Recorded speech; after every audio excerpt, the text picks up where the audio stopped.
말씀 한 곳 더 보겠습니다. 야고보서 3장 13절에서 4장 3절 그리고 7절과 8절입니다.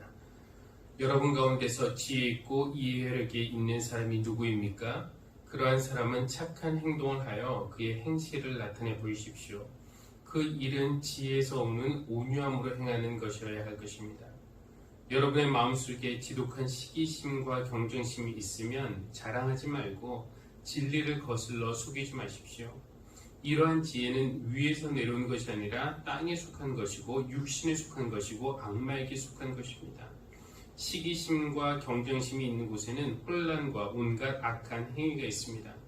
그러나 위에서 오는 지혜는 우선 순결하고 다음으로 평화스럽고 친절하고 온순하고 자비와 선한 열매가 풍성하고 편견과 위선이 없습니다. 정의의 열매는 평화를 이루는 사람들이 평화를 위하여 그 씨를 뿌려서 거두어들이는 열매입니다. 무엇 때문에 여러분 가운데 싸움이나 분쟁이 일어납니까? 여러분의 지체들 안에서 싸우고 있는 육신의 욕심에서 생기는 것이 아닙니까? 여러분은 욕심을 부려도 얻지 못하면 살인을 하고 탐내어도 가지지 못하면 다투고 싸웁니다. 여러분이 얻지 못한 것은 구하지 않기 때문이요. 구하여도 얻지 못하는 것은 자기가 쾌락을 누리는 데 쓰려고 잘못 구하기 때문입니다. 그러므로 하나님께 복종하고 악마를 물리치십시오. 그리하면 악마가 달아날 것입니다. 하나님께로 가까이 가십시오. 아멘.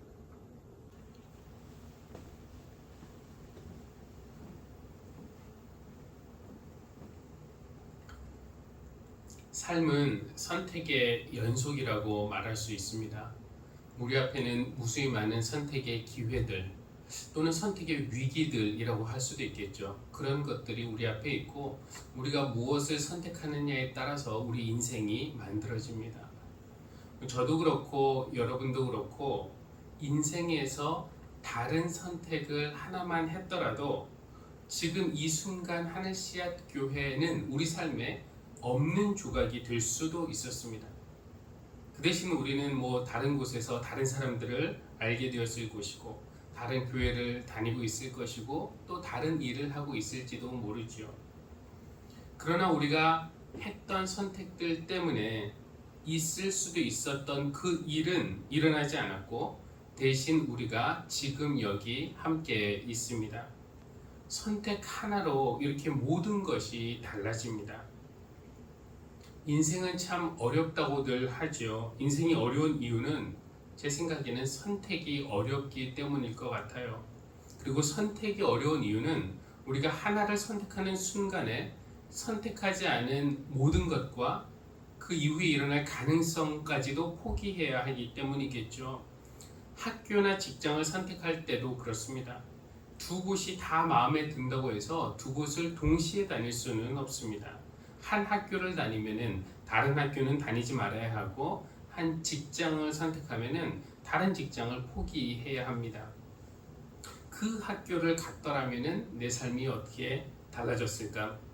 그 직장에 들어갔더라면은 내 삶이 어떻게 변했을까? 우리는 그런 생각들을 종종 하곤 합니다. 결혼도 마찬가지겠죠. 한 명의 배우자를 선택할 때 우리는 자동으로 다른 모든 사람을 배우자로서는 배제하는 것입니다. 우리가 선택하지 않은 것들에 대한 아쉬움, 이런 아쉬움을 잘 표현하는 그런 시가 있어서 소개하려고 하는데요. 로버트 프로스트의 가지 않은 길, 꽤 유명한 시인데 일부를 인용해 보겠습니다.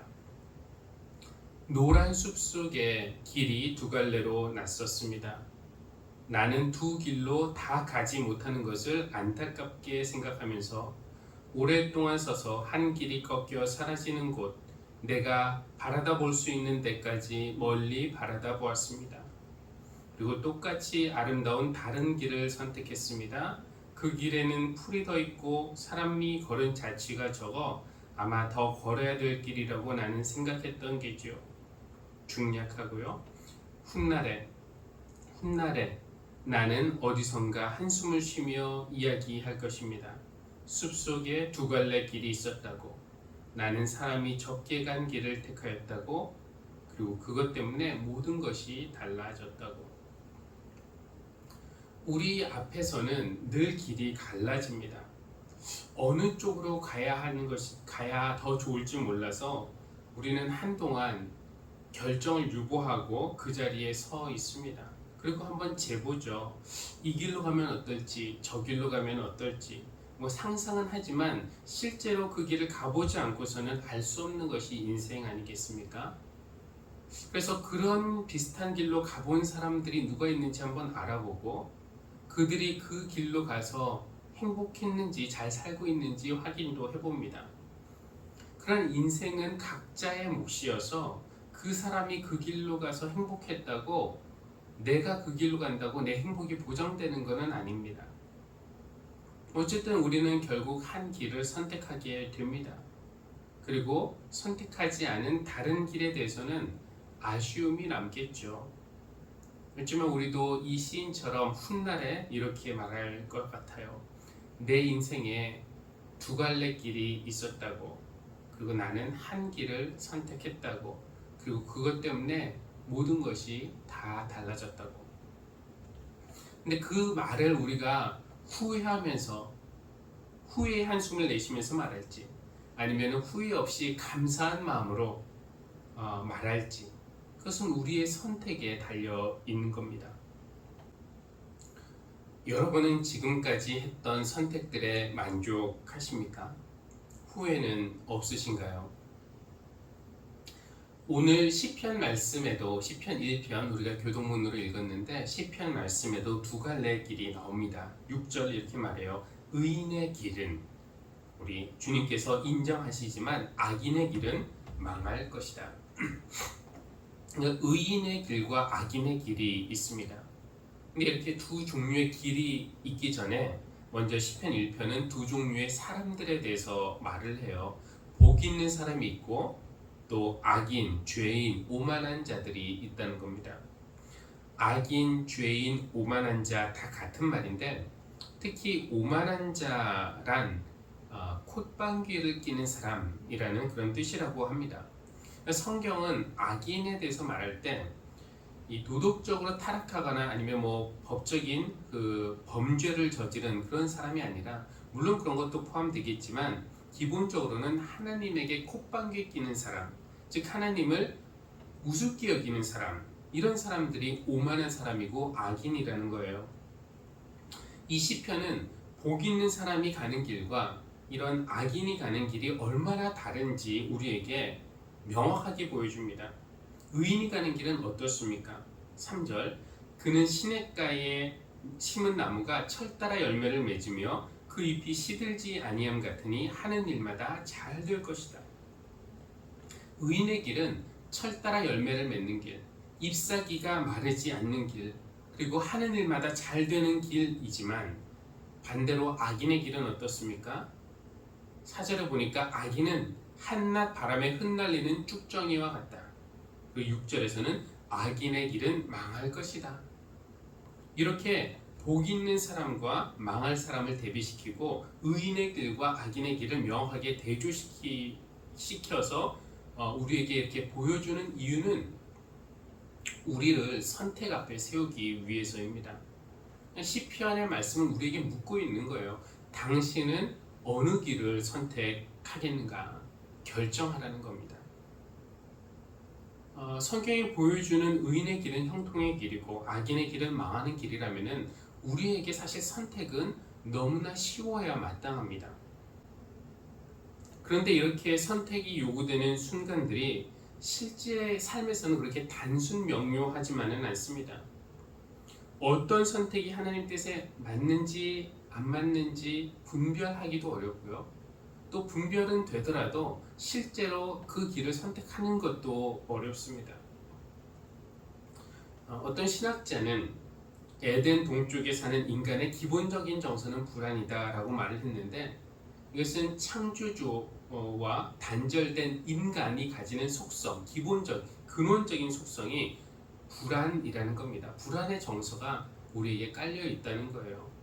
우리는 그 불안을 달래고 진정시키기 위해서 무언가를 늘 추구하는데 주로 우리가 추구하는 것이 돈이죠. 돈이 넉넉하게 있으면은 덜 불안할 것 같은 그런 마음이 들기 때문에 그렇습니다. 그 불안이라는 근원적인 정서, 그리고 돈으로 그것을 채우려는 욕구, 이런 것 때문에 우리가 종종 잘못된 선택들을 한다는 거예요. 악인들끼리 모여서 꾀를 짜내고, 죄인들이 의기투합하여서 나쁜 계획을 세우고, 오만한 자들이 권력의 자질을 차지합니다. 그러니까 내 삶의 원칙을 바로 세우고 마음의 중심을 굳게 붙잡고 있지 않으면은 쉽게 그런 유혹, 그런 자들과 어울리고 싶은 유혹에 빠지게 되죠. 왜냐하면 그런 곳에는 재미도 있고 스릴도 있고 권력도 있고 돈도 있는 것처럼 보이기 때문에 그렇습니다. 그런데 우리는 알고 있어요. 똑같은 종이여도 향을 싸고 있는 종이는 거기에서는 향내가 나고, 생선을 싸고 있던 종이에서는 비린내가 난다라는 것을 알고 있습니다. 그냥 우리가 누구와 붙어 있고 누구와 함께 지낸지에 따라서 우리의 삶의 질이 달라지고 인생의 향기가 달라지는 거예요. 그래서 시편은 우리에게 묻습니다. 당신은 악인들과 어울려서 살면서 냄새나는 그런 삶을 살겠는가? 아니면은 다른 삶을 살겠는가? 그 다른 삶이란 돈으로 불안한 내 빈자리를 채우려는 그런 삶이 아니라 하나님의 말씀과 사귀는, 말씀을 내 중심에 두는 그런 삶입니다. 2절, 복 있는 사람은 오로지 주님의 율법을 즐거워하며 밤낮으로 그 율법을 묵상하는 사람이다. 여기서 묵상이라는 단어는 사자나 개, 이런 동물들이 뼈다귀를 갖고 노는 것을 말한다고 합니다. 여러분, 뼈다귀가 생기면 개는 어떻게 하나요? 핥으면서 그 맛을 보기도 하고, 코로 냄새를 맡기도 하고, 그르렁거리면서 가지고 놀기도 하고, 또 옆에 두었다가 잠시 후에 또 와서 가지고 놀고, 약간 그 뼈다귀가 좋아서 하루 종일 가지고 노는 거죠. 이 말씀을 묵상한다는 것이 바로 이런 거라는 겁니다. 말씀이 좋아서 읽어보고, 외워보고, 적용해보고, 나눠보고, 또 그 다음에 읽어보고, 이런 사람들은 시냇가에 심은 나무가 철 따라 열매를 맺고 잎사귀가 마르지 않고 모든 일이 형통하게 되는데, 그것은 바로 이 말씀의 능력이 있기 때문입니다. 어떤 능력이 있는가? 내 안에 중심을 잡아주는 능력, 그 능력이 말씀에 있다는 겁니다. 우리 앞에서 매일 길들이 갈라집니다. 의인의 길이 있고 악인의 길이 있고, 복받는 길이 있고 망하는 길이 있습니다. 하나님께 가까이 가는 길이 있고 하나님께서 멀어지는 길이 있습니다. 하나님의 뜻을 이루는 길이 있고 하나님의 뜻을 거역하는 길이 있습니다. 훗날에 우리도 말하겠죠. 내 인생의 숲에 두 갈래 길이 있었다고. 그리고 나는 한 길을 선택했다고. 그리고 그것 때문에 모든 것이 달라졌다고. 우리가 후회하면서 이런 말을 하는 것이 아니라 후회 없이 감사하면서 그 말을 할 수 있도록 오늘 우리가 말씀을 묵상하는 삶, 하나님의 말씀을 중심에 두는 삶, 그래서 그 말씀에 도움을 받아서 하나하나 선택할 수 있는 우리 모두가 되기를 주님의 이름으로 축복합니다. 시편이 두 갈래 길을 보여주면서 우리에게 선택을 요구했다면은 야고보서도 우리에게 두 가지를 보여주면서 선택을 요구하는데, 그 두 가지란 하늘의 지혜냐 아니면 땅에 속한 지혜냐 라는 것입니다. 사람들이 모여 사는 곳에는 갈등이 발생할 수밖에 없죠. 갈등이 없는 인간 사회란 존재하지도 않았고 또 앞으로도 없을 것입니다. 그것이 어쩌면 원죄, 자기 중심성에 대한 증거라고 말할 수도 있을 것 같아요. 인간의 그 이기적인 욕심 때문에 우선 우리 마음에 갈등이 생기고 또 우리와 사람들 사이에서도 갈등이 발생합니다. 야고보 사도는 이렇게 말씀합니다. 무엇 때문에 여러분 가운데 싸움과 분쟁이 일어납니까? 여러분의 지체들 안에서 싸우고 있는 육신의 욕심에서 생기는 것이 아닙니까? 갈등 상황은 늘 있는데 이런 갈등 상황에서 그 갈등을 해결할 수 있는 지혜로운 사람이 필요합니다. 야고보 사도는 그런 일이야말로 우리 기독교인들이 감당해야 할 몫이라고 주장하고 있는 겁니다. 어떻게 우리가 그것을 할 수 있는가? 하늘로부터 오는 지혜를 선택해야 한다는 겁니다. 하늘로부터 오는 지혜에는 특징들이 있는데요. 여기서 강조되고 있는 것 중에 하나가 평화입니다. 18절, 정의의 열매는 평화를 이루는 사람들이 평화를 위하여 그 씨를 뿌려서 거두어들이는 열매입니다 라고 말씀합니다. 그러니까 평화를 이루는 쪽으로 우리가 하나하나 선택해 나가는 것이 바로 하늘의 지혜를 발휘하는 것이라는 거예요. 예를 한번 들면은 예수님이 십자가를 지신 것은 이거는 지혜로운 선택이었을까요? 언뜻 보면 어리석은 짓입니다. 주위에서 다 말렸어요.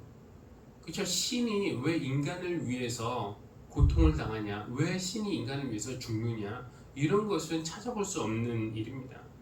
그러나 십자가가 하나님과 인간 사이의 평화를 회복하는 길이었기 때문에 예수님은 그것이 고난과 고통이었지만 십자가를 선택하신 것입니다. 그것이 바로 하늘의 지혜를 선택하는 거예요. 그러니까 우리는 가족과 직장과 교회에서 내가 어떻게 행동하고 말하는 것이 혹은 말을 안 하는 것이 침묵하는 것이 평화를 이루는 길일까? 이것을 늘 생각해야 합니다.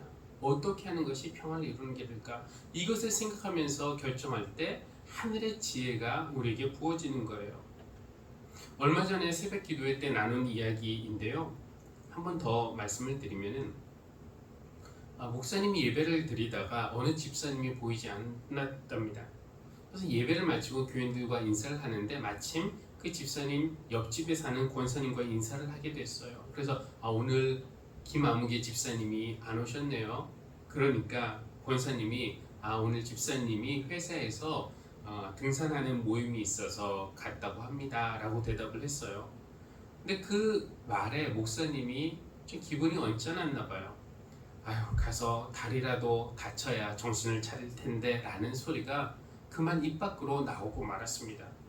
입을 순간 틀어 막았지만 이미 쏟아진 말, 주워 담을 수 없는 말이었어요. 목사님이 주일 오후 내내 마음이 불안하고 불편했습니다. 자기 한 말이 분명히 그 집사님에게까지 전달이 될 텐데 이거 어떻게 해야 되나 걱정이 되었던 겁니다. 주일 오후를 그렇게 불안하고 불편하게 보내고 있는데 저녁에 전화가 와요. 그 집사님이었습니다. 목사님 지금 교회에 계시면은 제가 찾아뵙겠습니다. 드디어 올 게 왔구나 싶었던 거죠. 이 집사님이 오면은 어떻게 사과를 해야 될까 고민을 했습니다. 정말 먼저 무릎을 꿇고라도 내가 사과해야겠다 라는 생각을 하고 있는데 그 집사님이 오더니 먼저 용서를 구하더라는 겁니다. 목사님 죄송합니다. 제가 회사 들어간 지 얼마 되지 않았는데 상사의 요구가 있어서 어쩔 수 없이 참석하지 않을 수가 없었습니다. 그런데 제가 등산을 다녀왔더니 옆집 권사님이 오셔서 오늘 제가 교회 안 와서 목사님이 크게 걱정하셨다면서 아무 사고 없이 안전하게 돌아와야 할 텐데 이야기하셨다고 들었습니다. 자, 다음부터는 이런 일이 없도록 하겠습니다. 이 권사님은 거짓말장이입니까? 저는 그 권사님이야말로 평화를 부르는 사람, 평화를 위해서 씨를 뿌리는 사람이고 또 하늘의 지혜를 선택한 사람, 하늘의 지혜를 받아서 발휘한 사람이라고 여겨집니다. 이렇게 하늘에 속한 지혜가 있는가 하면 땅에 속한 지혜도 있어요. 야고보 사도는 그것을 귀신의 것이라고 말합니다. 그러니까 악마가 주는, 사탄이 주는 지혜도 있다는 겁니다. 근데 악마가 주는 지혜의 특징은 시기, 경쟁, 다툼, 거짓. 아무리 좋은 머리들이 모여서 무언가를 내놓는다고 하여도 그것이 정말 똑똑한 그런 계획처럼 보이더라도 그 안에 시기, 경쟁, 다툼, 거짓 이런 것이 있고 그 결과가 평화를 깨는 쪽으로 이어진다면은 그것은 땅에 속한 지혜, 악인들의 꾀에 지나지 않는다는 겁니다. 우리 앞에 매일 선택의 순간들이 찾아옵니다. 하늘의 지혜를 따라서 평화를 이루는 쪽으로 선택을 할 수도 있고요. 땅에 속한 지혜, 세상 사람들이 말하는 이렇게 하는 것이다. 이것 따라서 내 욕심을 채우는 쪽으로 선택을 할 수도 있습니다. 여러분은 무엇을 선택하시겠습니까? 오늘 마가복음 9장 본문에서 예수님은 당신의 죽음과 당신의 고난과 죽음을 두 번째로 예고하셨습니다. 그런데 그 말씀을 제자들이 이해하지를 못해요. 그 말씀을 하신 다음에 제자들이 길을 걸으면서 서로 누가 크냐, 우리 중에 누가 크냐를 놓고 말싸움을 하고 있었습니다. 지금 매우 상황을 생각할 때 매우 부적절하죠. 누가 제일 크냐? 글쎄요, 뭐 제자들의 대화는 나와 있지 않지만 베드로가 자기가 반장이니까 자기가 제일 크다고 이렇게 말했겠죠. 안드레가 항의했을 겁니다. 아유, 형을 예수님에게 인도한 사람이 바로 나야 하면서 자기가 더 크다라고 말했겠죠. 요한은 자기가 가장 특별한 사랑을 받는 애제자라면서 자기가 최고라고 했을 것이고, 유다는 자기가 돈자루를 쥐고 있는 것은 예수님이 가장 신임하시기 때문이라면서 자기가 최고라고 주장했을 것입니다. 뭐 각자 나름대로 첫째인 이유를 내놓았겠지만 예수님은 그들에게 어떤 말씀을 하시는가? 누구든지 첫째가 되고자 하면은 그는 모든 사람의 꼴찌가 되어서 모든 사람을 섬겨야 한다. 첫째가 되고 싶으면은 꼴찌가 되라. 섬겨라.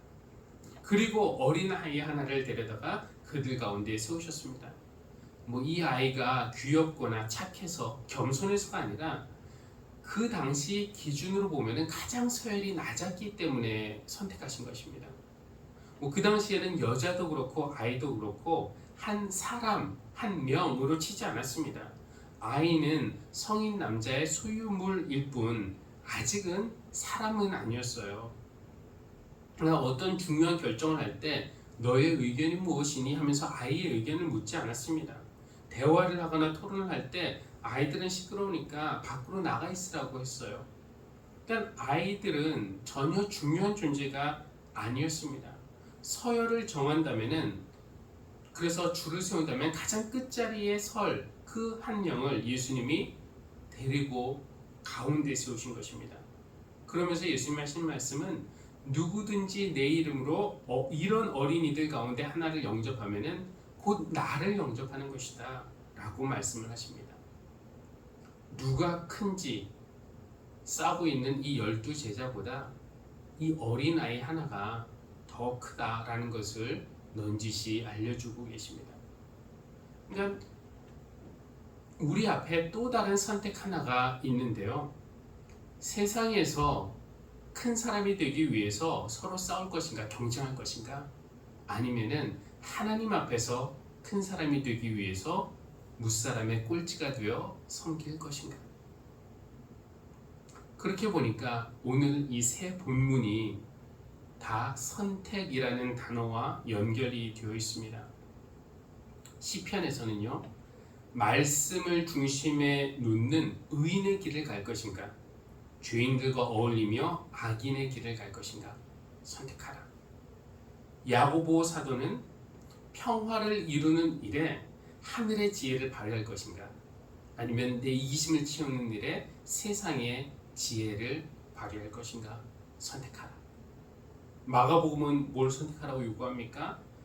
낮은 곳에서 섬기며 하나님 앞에 큰 사람이 될 것인가? 아니면은 세상에서 큰 사람으로 인정받기 위해서 서로 싸울 것인가? 선택은 늘 어렵지만 오늘의 말씀이, 그리고 하나님의 입에서 나오는 모든 말씀을 밤낮으로 묵상하는 영적 습관이 우리가 더 나은 선택을 할 수 있도록 해주는 그런 길잡이가 되어주기를 바랍니다. 훗날에 우리도 인생을 뒤돌아보면서 말할 때가 있겠죠. 내 인생의 숲에 두 갈래 길이 있었다고. 그리고 나는 한 길을 선택했다고. 그리고 그것 때문에 모든 것이 달라졌다고. 우리가 후회 없이 감사한 마음으로 기쁨으로 이런 고백을 할 수 있도록 매일의 선택을 지혜로우신 하나님께서 도우시고 또 인도해 주시기를 주님의 이름으로 기원합니다. 기도하겠습니다. 창조주 하나님, 우리에게 자유의지를 주셔서 기계나 인형처럼 살지 않고 선택하며 자유롭게 살 수 있도록 창조해 주시니 감사합니다. 또 우리에게 영을 불어넣어 주셔서 영원을 사모하며 하나님과 소통할 수 있게 하신 것도 감사합니다. 그러나 육신을 입은 우리는 지혜롭지 못하고 또 불안과 욕심과 이기심에 사로잡혀 잘못된 선택을 할 때도 자주 있음을 고백합니다. 하나님, 정말 중요한 삶의 선택을 해야 할 때에는 하나님이 원하시는 것을 선택할 수 있도록 도와주십시오. 우리 하늘씨앗 교회 모든 성도가 하나님의 말씀을 마음의 중심에 둠으로써 철따라 열매 맺는 의인의 길을 선택하여 걸어갈 수 있게 하시고 평화를 이루는 일에 하늘의 지혜를 선택하여 발휘하게 하시고 또 하나님 앞에서 큰 사람이 되기 위해 섬김의 삶을 선택하며 살아갈 수 있도록 인도하여 주시기를 기도합니다. 예수님의 이름으로 기도합니다. 아멘.